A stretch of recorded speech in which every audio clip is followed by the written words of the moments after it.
being cheated on is an unpleasant feeling anybody can experience. But some people lose their confidence, some lose their self-esteem, and some lose themselves. However, is this always the outcome? Let's hear what our one and only nutritionist, who is a mother of two, or let's say three, say about her traumatic experience and her transformation journey. Let's welcome the gorgeous Fatema Juma to speak the unspeakable. Welcome. Thank you so much. Thank you so much. Thank you for coming into my show. Thank you for inviting, and thank you for selecting me to share my experience, and I'm glad that thank you for making the time to come into this show. Would you like to tell us anything more about yourself? I'm a mother of three, and I'm in the fitness field for about 3 years and above, and I'm a full-time mommy to a 1-year-old at the moment, and also a full-time. I work full-time as well, from 8 in the morning to 9 at night. Wow. So yes, long hours. And this is about me. Yeah.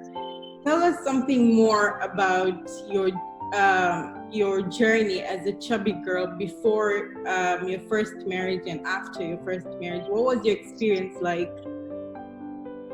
Okay, so as soon as when you say a chubby girl, it's already a label, you see. So it was a label, you can say, for a good since maybe I hit puberty till like I lost all the weight. It was, even this like school life is all about getting bullied, and you don't have friends. There's nobody to hang out with because of how you look, and when you're big, I feel, and when you look a certain way, so people also judge you, because if you don't love yourself, then why do you expect somebody else to love you either, you see? So it was like that, and till I met my ex-husband, and even like while getting married to him, it was always like, oh, she's so fat, and this and that. And that time I was weighing me out. I weighed around 75 kilograms when I married him, and right after I had conceived Sienna. So my firstborn, and with her I clocked up to 98 kilograms, and when I gave birth to her, I went down to up to 88, and that was it. I never went down then.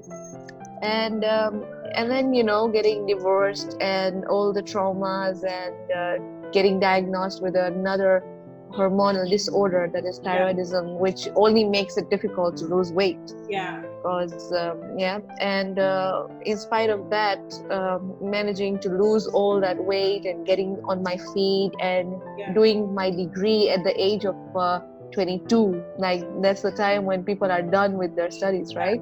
And just starting at that time. So it was hard, you can say, but here I am now, 3 years in this field. So that's really great. So when back in school, and when you were also chubby, and when you used to get bullied and everything, how did this affect your mental state? How were you mentally?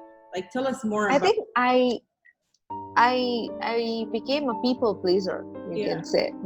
I would do anything to get selected in that group, like if that means getting them lunch, or being their personal PA kind of thing. And I started pleasing those girls who actually, like, come on, now they don't mean anything, you see. And just to be in that cool group of them, and because then then you're just alone, number one. And mentally at home, I would just get in. As soon as I come home, I'm just in my room. I would skip lunch, and and I would be very rebellious to my mom as well. So it would affect that also. I'll be like, oh, it's all because of you, and I don't know, you did not take care of me properly, or something like that. And today I'm so fat, and this and that. So mentally it was so traumatizing for me. And I was, people would pick on me. I was that girl, like, we hate her. It was like that. So people would pick on me. And when pick on me, they would be like, if I'm eating, they'll be like, oh, do you really need to eat all that? Or they'll be like, come on, like, come on now. You can't starve for another 2 hours or so, or something like that. And if I would be sitting around the basketball court, they would hit the ball on my face or my food. I remember the girls by names. So, but yeah, you can never forget such people in your life because very true. That's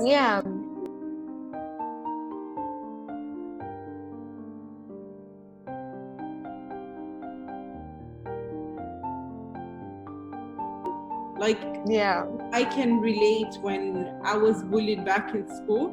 It was like in primary, like from grade 1 to grade 3, but I still remember the girls, and I think it's a very similar situation to yours, like, doing anything just to be with them and getting accepted, pleasing them. That's like a thing I think a lot of people experience, especially in school.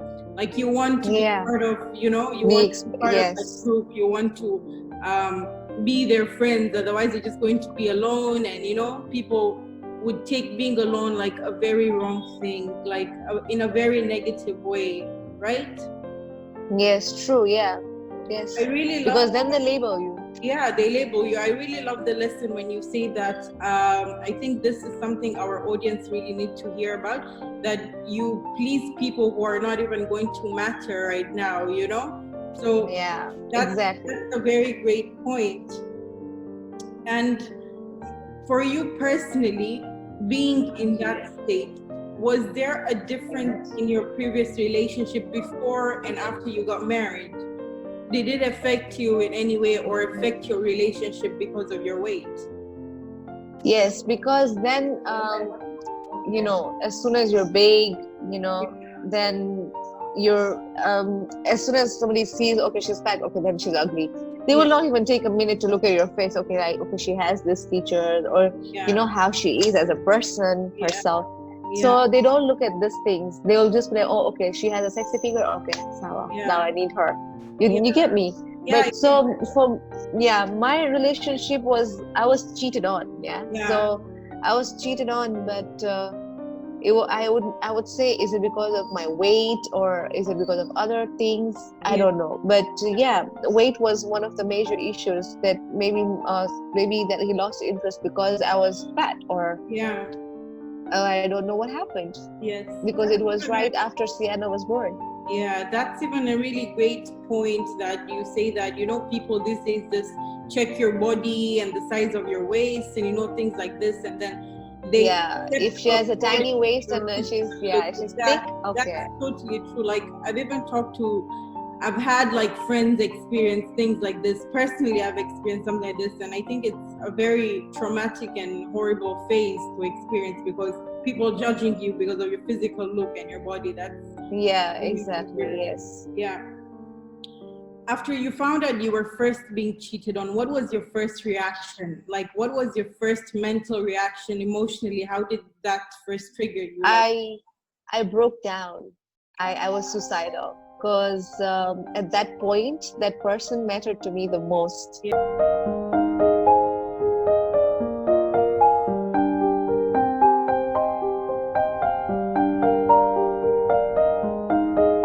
I was doing everything to save it. You see, because even when if we talk about how we got married, it was a very difficult. What do you say that? It was very difficult to explain my parents. You see, because we had an intercaste marriage. So when we had that, and in spite of going all through that, and then you get cheated on with a girl who's also married. So the girl was also married, and you're also married. So for me, mentally, I could not digest that. I was like, what the hell, okay. And I broke down. It was Ramadan, I still remember, and I broke down, and that was it. And that's it. So, this intercaste marriage, like, especially in our society, we have this a lot. And it's something that's, according to me personally, I feel it's not ethical to for families to deny intercaste marriages, right? So when yes, true. you were first cheated on and you broke down and it was so hard for you to tell your parents, were you supported right after you opened up or no? Yes, I was, because I was going through a lot of abuse. Yeah. So I was supported immediately because I'm the only daughter to my parents. So my dad could not take it. He's like, no way, I'm not going to let my daughter survive this kind of marriage. I mean, like in this kind of, you know. Yeah, that's really great that your parents were able to support you. And I think that's something that our society really needs to know. Like, despite of yes, as parents, we need to be there for, yeah, that's very. This is what I want my girls to also do. That whenever they face something, they know mommy's always here. I can tell mom anything I want to, you know. Yeah. So this is what I want, because this is what my parents do with me. Because as soon as we got married things were fine. Yeah, my dad accepted him, and everything was okay. We had a baby together, so things were fine. And you know, Sienna means the world to me. So. And so it's the same with my parents. They mean the world to them as well. Like, so it was like that. Yeah, that's great. Okay. And despite of everything, were you able to, did you pursue any professional help, or how did you overcome this? What coping mechanisms did you use to overcome your traumatic experience? I would talk to Sienna. Uh-huh.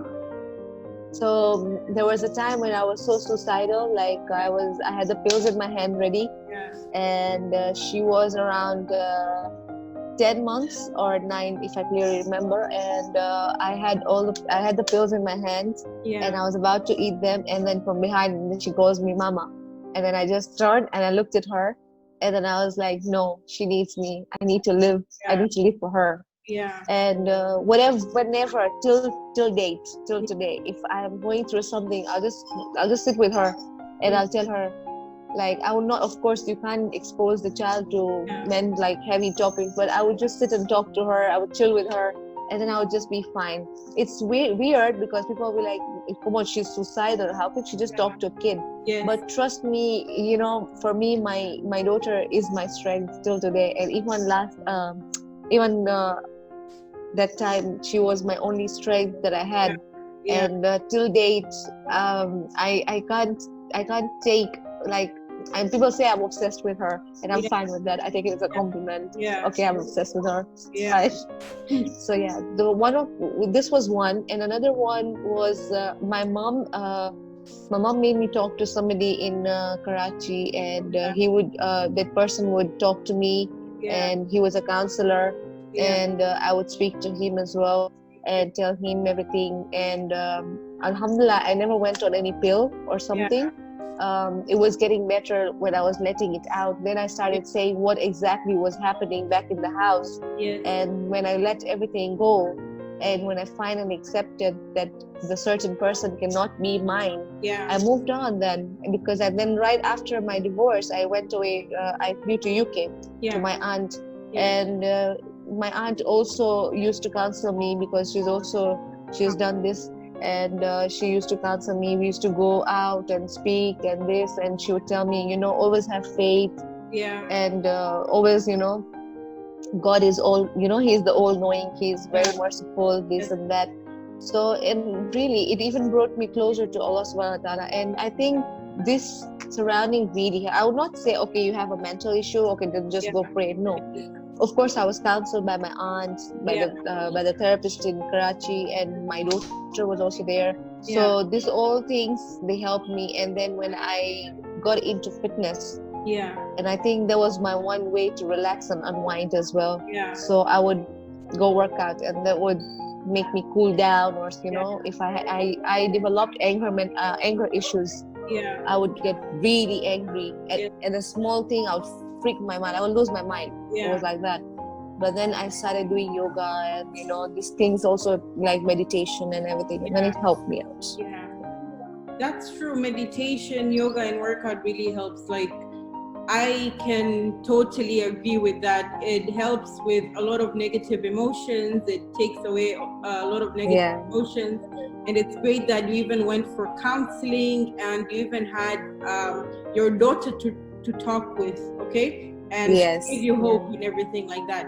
So tell us about how the courage, how were you able to get to gain that courage to go from, you know, you had experienced something so traumatic, and then you had the courage all the way to, as a single mother, you took your daughter and studied at the same time and pursued your education. How hard or easy was that for you? How was it for you? I would not say it's easy. It's definitely not easy, because there you have a child, on you have a responsibility, you have bills to pay, and I would not say it's easy. It's very hard as a single mother. So I exactly know what single mothers go through, because for 2 good years I was a single mother, and doing everything. You know, I was very, I still am. I don't want people to do for me, and then later on they go, oh, you know, if it wasn't for me, you would not have this and that. So I, as much as I can, I do everything for my girls myself. And for Sienna also, it was like that only because I was the only sole provider for her as well. So studying and Sienna, the courage just came because I wanted to do something for myself. And when you do something for yourself, you will not find reasons. Like there will be no excuses. You get me? You will just do it because really it's for yourself. You see? So I was like, no, I need to do something for myself, number one. Number two, my daughter looks up to me, you know, and she's looking, what is mama doing? Okay, now she's going through a hard phase. What is she going to do? Give up? And I'm like, no, I need to set a good example for my daughter. Not only her, even women out there, So that's really great. The courage came when I said it's for me, not for anybody else. That's where I think that's a very great point that people need to hear. You know, you need to be working on yourself, doing things for yourself. I think that's the biggest motivation that people need. People usually do things for other people to please. Yes, because if you don't do, who will do it? If you don't do it for yourself, who will do it? Because people won't always be satisfied with everything you do for them, right? That's very important, that working on yourself and, you know, determination. Well, that's even another great point. That because if you expect it from people, you'll be disappointed. Because not everybody is like you. You get me? Totally. So you said you were a single mother for 2 years, okay? And I remember following you and everything. And you were even a nutritionist, a fitness trainer. How were you able to handle these two professions together? Because, you know, so we get like mothers who are actually even married, and even other single mothers who have no motivation at all, and they're like, I cannot handle this because I don't have time, and you know, the kids are like so they keep me too busy, and you know, things like that. How did you manage your kids? How do you manage? I managed with of course my mom was my back support. I would say. So I would put the consultation hours when Sienna would be at school, because she was already old enough to go to a school, a preschool. So I would manage my time like that. So I would put her in a consultation. I would put her in a daycare, and I would do the consultation those hours. And then I would time her nap time. I know that from 3 to 5 she has a nap time. So then I would do my sessions that time. And most of the time I would, because my first studio was above on my terrace. So after every batch I would go down, and then sometimes I would bring her up. So it was like that. So I know that my child is seeing me often, and I'm around as well. And that's how I managed her. And of course my mom was my back support, so my mom would really support me for everything. Like, you know, if I need to go for an interview or I need to counsel somebody, so she's gonna watch her. And you know, you can only trust your kids with few people, and I think my mom is the one I fully trust till today. I think that's very important, to manage your kids, manage your time, and another thing, even to have a great support system, especially from your mother or any guardian in your family. That's really important. That's really great. I think families should come together to support such women, because you become their back at the end of the day. And trust me, when a single mother is helped out, she never forgets who helps her. Because at that point she's so vulnerable, and she looks around and then she sees that there's nobody. You see? And that's the time that you can really do something for that lady. Yeah. And she'll really, like, not on, you'll see in the future, because what you do comes back to you. Yeah. So if you do good to her, it will come back to you as well. So it's just like that. Yeah. So I think many people should consider, most of the time family members should consider that, this is the stage where we need to be for her, because when you die, if she gives up and suicides, then what, you're gonna go cry at her grave? Why not help her right now? You get me? That's true. Okay, not financially, but someday maybe she needs to go somewhere, for an interview, or maybe she needs to work, maybe 9 to 5. During that time, we have, if you talk about an extended family, there's chachas, aunties, this, if you watch, the child will be at school, and then when he comes back, you just need to give lunch or something. That period, if you help her, she's not going to be so vulnerable. And then when she dies, you don't have to, oh my God, I used to love her so much, I wish she would have told me. Yeah. You go in front, you go ahead and offer help. Right. That's how it works. Yeah, that's really true. Like, we care about each other by giving each other the good and accept the bad. That's really something to feel, people to really take into consideration. Okay, moving on to our next question. Despite of everything with the traumatic experience and everything, there are other people, they believe that for you to get over one relationship, you need to get to a next relationship. Otherwise, for some people, they feel that it's not possible. Okay? What's your opinion on it? You're talking about a rebound. A rebound, we can say that, but they don't call it a rebound. They don't really call it a rebound. They call it something else, whatever, but this happens. You find comfort in when because you're not getting that attention and you crave for it. So this happens. It happens with a lot of people. They go for a rebound. It's called a rebound, actually. It's not like a true relationship. Exactly. It's not like a true relationship. So there is rebounds happen. I would not deny that it did not happen with me. But at the back of my mind, I had this one thing, that I have a daughter. Tomorrow, when people talk, whatever you do today bites your butt tomorrow. So in the future, I don't want to tarnish my character and my name just because I can't move on from a certain person. I'm going to take my time. I'm going to heal so that my next relation doesn't have to suffer from it. You get me? Because my insecurities, right now, I'm not confident with myself. So I don't want this to affect my next relationship, because then I'm going to screw the man up. Because how? Because I'm gonna doubt at him. I'm gonna be so insecure. Even I can't let him have his space and everything. So this is going to happen, right? That's so. I totally agree. Rebound happens. That you need to heal before getting into your next relationship. That's something I totally exactly. That people don't really get. People are like, okay, let me just go for a rebound because that's the easy option. But it's like, getting yourself into just another trap. Yeah, exactly, because you don't know what the opposite person might start feeling for you. And just because you are hurt, and you can't break somebody else's heart to feel better yourself. That's true. How were you able to trust in relationships again? Because there are other people, they stay for a really, really long time till they actually trust someone else. Especially, it's just not, because marriage is something like that. It's a commitment that you need to have for a really long time, or forever, as other people say it. How are you able to build that trust? How are you able to trust some other man? Okay, so when my now husband sent me a proposal, I took my sweet time. Bro, did I take time? I took time. We spoke spoke for a year and above, till I was actually sure that, okay, now it's the time I can I can trust, and I can let myself, I can trust this man. I think it's even on the opposite person. You're choosing a girl who has overcome a lot of things in life. You need to be up for any game she puts up. Yes. You need to bear, like, you need to be a really strong person to win a girl like us, who have been through such things, because we're going to be insecure, we're going to have doubting issues, we're going to have everything. So, and then on top of it, I was a single mother and he was a single dad. So when we met, our stories were quite similar.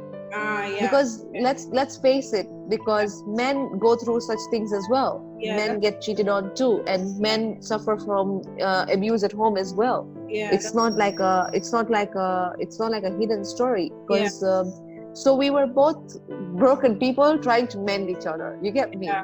So for my now husband, I think he worked really hard to impress me, I would say. So yeah, he did. So he took, I needed my time, and he gave me my space, and he was like, whenever you're ready, whenever you're ready. And then because two children were involved, his daughter and my daughter. So there were two children involved. Whatever decision we make, we have to consider our girls. And alhamdulillah, today if you see my girls, you can never tell, okay, we have not given birth to any of them. You'll never. That's beautiful. That's really, really beautiful to hear that. Yes. Okay. Because one gets a mother that she did get, and then one gets a father she never saw. So that's really, really beautiful. And I really like the point where you said it's great that you got a man that didn't want to rush things and understood your point as well. That's something that people really need to understand. You're not supposed to rush into relationships or marriages, That's a really great lesson for our viewers. Another question: what is the difference between raising a child when you're a single mother and when you're married? So as they say, that the child needs both sets of parents. He needs a mom and a dad. So when you're a single mother, you face the questions. Where's my dad? Today we have Father's Day. I remember going to school as a father on a Father's Day, because my daughter would just like, oh mommy, I don't have a dad. And that time I think my ex-husband had not realized what he was missing. And I think, I don't know, he was not okay or whatever it was. It's his side of story. I would not comment on that. So I remember going as a dad, but for Sienna, I meant the world to her. She didn't care if somebody else was there or no. I think that was my plus point. I think that was my plus point. But she didn't care if somebody else is there or not. She would know if mommy there, is mama there. Mama is there, then okay, no problem. It's with her till today. You whether her nanny loves her to death, if she doesn't come, it's fine, but mama should come. It's like that. So but now when you both raise the child, so now the child is getting an example of a good marriage, which in the future as a girl she needs that example. A good marriage. She understands the value of siblings. She grows with them. And then another thing is that the child even sees that what is the role of this father in my life.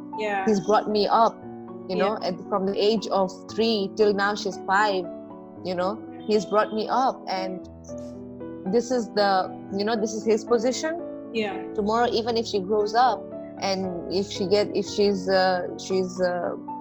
willingly wanting to be in touch with even her own father, so she will know, each of theirs value. She knows Kausal's value, and on the other hand, she knows my ex-husband's value. So like this, a child is mentally stable.